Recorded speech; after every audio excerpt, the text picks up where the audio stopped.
Greetings, subscribers and sports fans of Muskegon County area and the greater outlying areas of the Muskegon Area Sports Hall of Fame. I'm Dan Beckman, president of the Hall of Fame, and I'm with the athletic director from Reese Puffer, Mr. Cliff Sandee. And you're going to get a chance to get to know him better and find out what's on the mind of an athletic director in Muskegon County. So we have this great opportunity to talk with Cliff.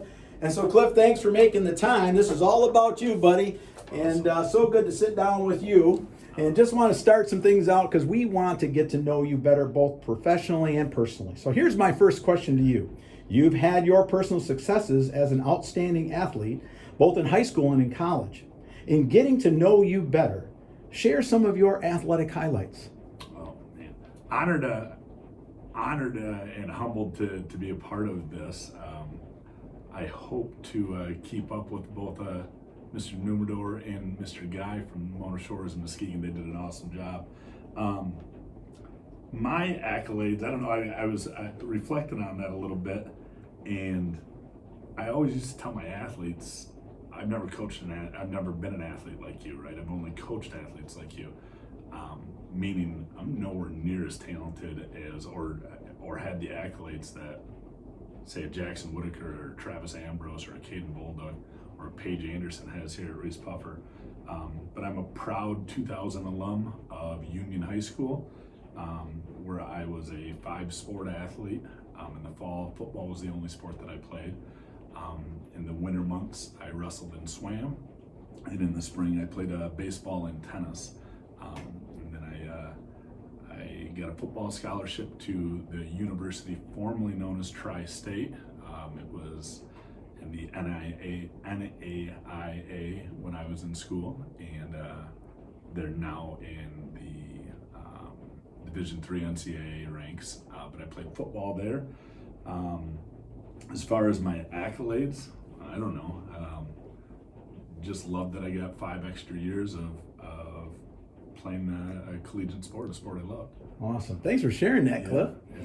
Now in the coaching profession, you are well known not only in the greater Muskegon area as an outstanding wrestling coach, but throughout the state of Michigan. What sports have you coached, and what are some of your favorite memories? So some should be probably a trivia question.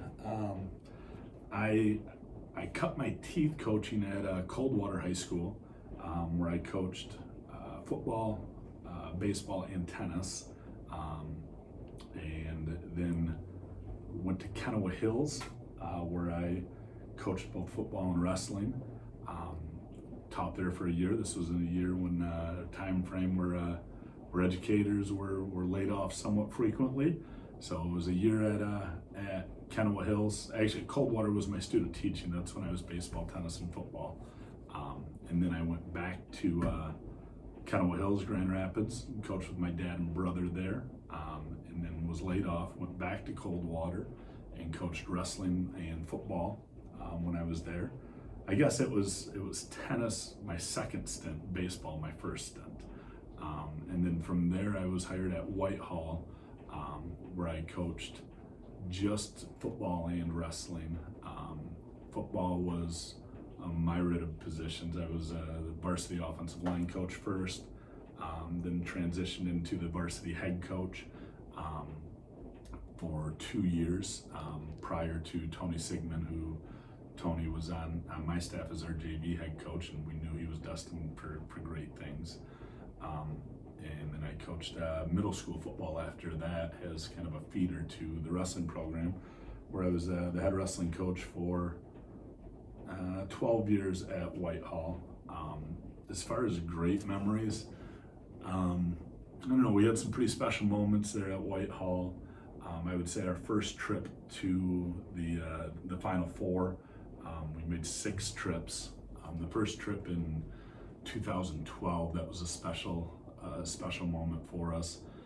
And then I think it was the 2016 season, where we were underdogs by quite a bit against Richmond, and we had some boys, names of Hunter Bauer, Josh Thoman, Dominic Haynes come up with huge upset wins for us to knock out the second-ranked team in the state and make another Final Four. And then I think our first playoff berth at Whitehall, when I was the head football coach, that was a special run with some cool boys. Awesome. You've had some great runs. Yeah. You know, the Rockets are a member of the OK Conference Green Division. Starting next year, the Green Division is taking on some changes. Yeah.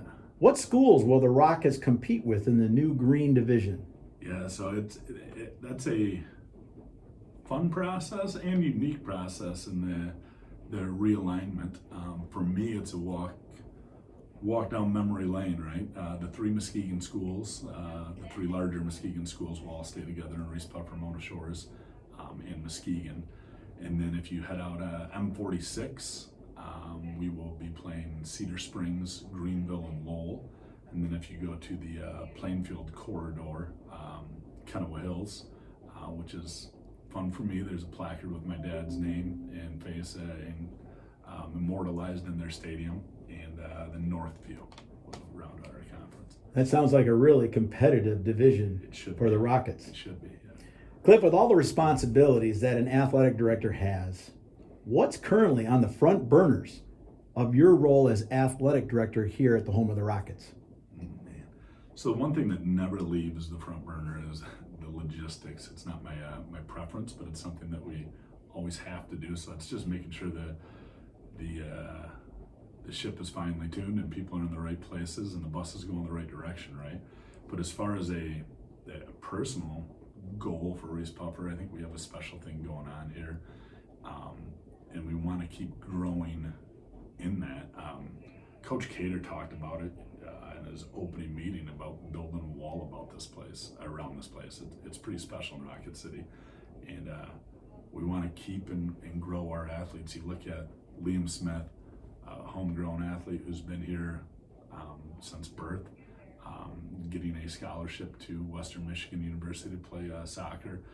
Jackson Whitaker, who's been here from day one, one of the best basketball players, in my opinion, in the state, and he's going to Ferris State to play. Or Paige Anderson, one of the better golfers in the state of Michigan, and she's a homegrown talent. We want to keep and continue to develop those athletes.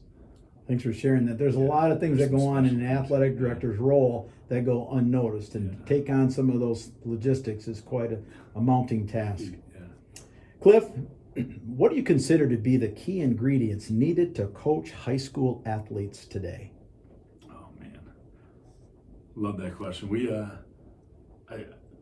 I meet every season with our entire community, our parents, coaches, and athletes. And the message this year was to capture one of the 3 R's. One of those 3 R's, and I'll get to them, that resonates the most with your athlete and athletes. If you have an athlete that all 3 of these resonate with, then you've got a stud on your hands. But it's relationships first. Capture their heart, build a relationship, meaning I've coached plenty of athletes and been around plenty of athletes that the who mattered more than the sport that they were playing, meaning they'd run through a wall for their coach, and it didn't matter if it was cross country, hockey, tennis, anything.